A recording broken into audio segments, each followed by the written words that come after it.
谁规定做公益就得当圣人？73万年薪挨骂，150万却被封神。陈兴甲的价值，公益圈不懂，新东方秒懂。听财阀一席话，如听一席话。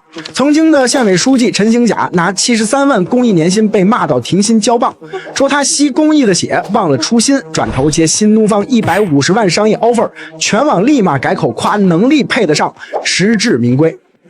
更绝的是，俞敏洪踩着陈兴甲的争议风口递橄榄枝，既捡了个自带公信力的人才，又白嫖了全网热度，1分广告费没花给新东方文旅做了波全民宣传。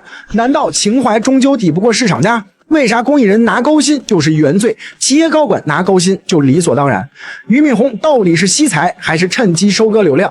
据经济网报道，陈兴甲担任副理事长的深圳市恒辉公益基金会2024年年报显示，他的税前总收入是73.01万元。这数字一出来，好多人的第一反应不是他干了多少活，而是做公益咋能挣这么多？但陈兴甲可不是一般的公益人，他曾是湖北巴东县委书记，2015年被评为全国优秀县委书记，放着大好仕途不要。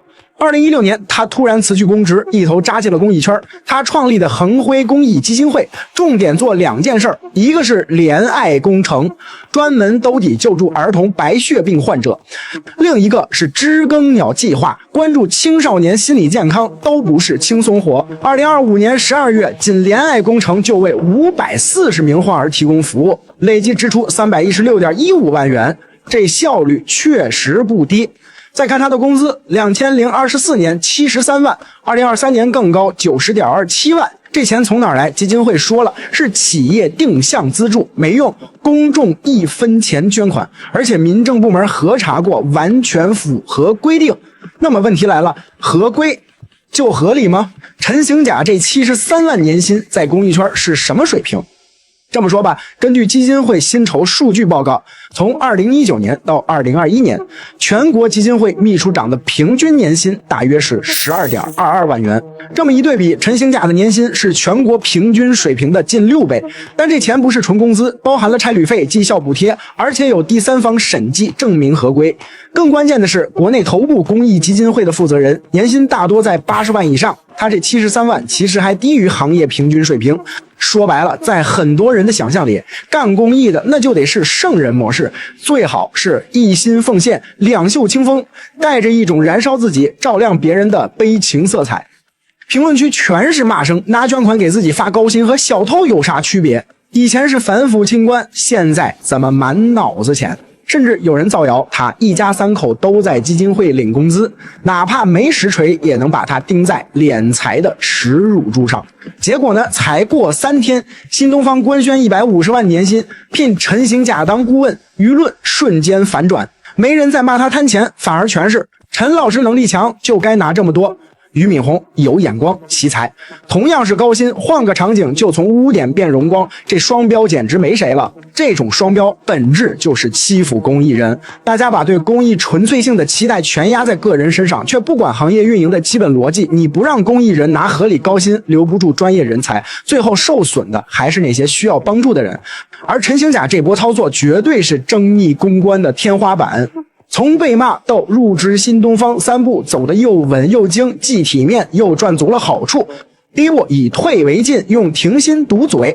面对骂声，他没硬刚，也没晒审计报告自证清白，直接发视频说交棒年轻人以后不领基金会工资了。这招太聪明了，不纠结合不合规，只在乎大家看着爽不爽。姿态一做足，骂他的人反而没了底气，还落了个顾全大局的名声。而且他只是停薪没退出，公益依然是基金会的核心发起人，项目还能说了算，等于既切断了公益高薪的争议点，又没丢自己的公益底盘，为后续接商业 offer 铺好了路。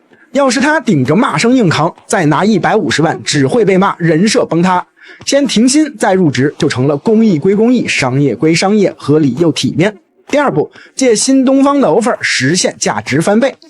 150万年薪不只是钱的问题，更是身份的转换，从有争议的公益人变成被商业认可的专业人才，这一下就把之前的骂声变成了能力被低估的铺垫，彻底洗白了靠公益混饭吃的质疑。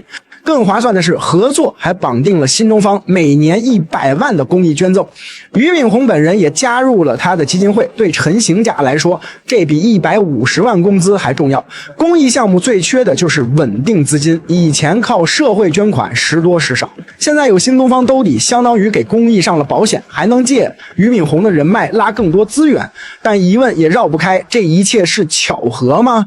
停薪和入职就隔3天，时间点卡得太准，难免让人猜双方早有预谋，借争议炒热度。有人说他就是拿公益人设当跳板，从反腐书记到公益人再到商业顾问，一步步把自己的口碑变现，争议只是他变现前的预热。还有个隐患，两边身份怎么切割？他既是公益基金会发起人，又是新东方顾问，还拿新东方的捐赠，以后新东方搞文旅项目，难免会借他的公益口碑营销，到时候会不会被骂拿公益背书割韭菜？这事儿现在还说不准。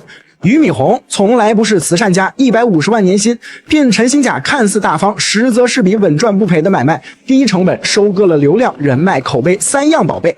第一，白嫖争议流量，做了波全民营销。陈行甲的薪酬争议当时全网都在讨论，话题度直接拉满。俞敏洪这时候官宣合作，等于不花1分广告费就让新东方蹭上了顶流热度，一上热搜，支持者和反对者吵得越凶，新东方的曝光度就越高，比投几千万广告还管用。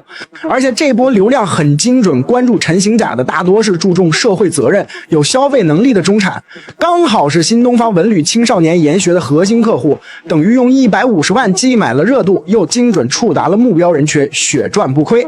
第二，俞敏洪作为老练的企业家，眼光不会只停留在流量上。新东方这2年大力搞文旅，可文旅生意最缺的就是让人放心的口碑。家长带孩子研学，老人出去康养，优先选靠谱有底线的品牌。而陈行甲反腐清官加公益人的人设，简直是把靠谱写在脸上。而且陈行甲在地方当过县委书记，懂政府合作流程，还积累了不少地方资源，聘他当顾问，不用他坐班干活，只要他站台。新东方文旅对接地方资源时就能少走弯路，还能和其他商业化文旅项目拉开差距，让人觉得新东方有公益心，不坑人。这张公信力名片比150万值钱多了。第三，新东方这2年麻烦不少，东方甄选出过品控问题，助农价格争议，急需正面口碑。和陈行甲合作，再承诺每年捐100万，一下子就把商业化标签弱化了，贴上有社会责任感的正面标签，既堵了悠悠众口，又为后续文旅结合公益铺路。但俞敏洪也有风险，以后要是再出点舆论风波，或者新东方文旅项目出问题，公众第一个会怪他借公益贴金，到时候之前赚的口碑可能一夜之间就没了。这场闹剧看似是高薪争议，实则是道德绑架、人设博弈和流量收割的混战。关注财阀，带你吃瓜事看财经。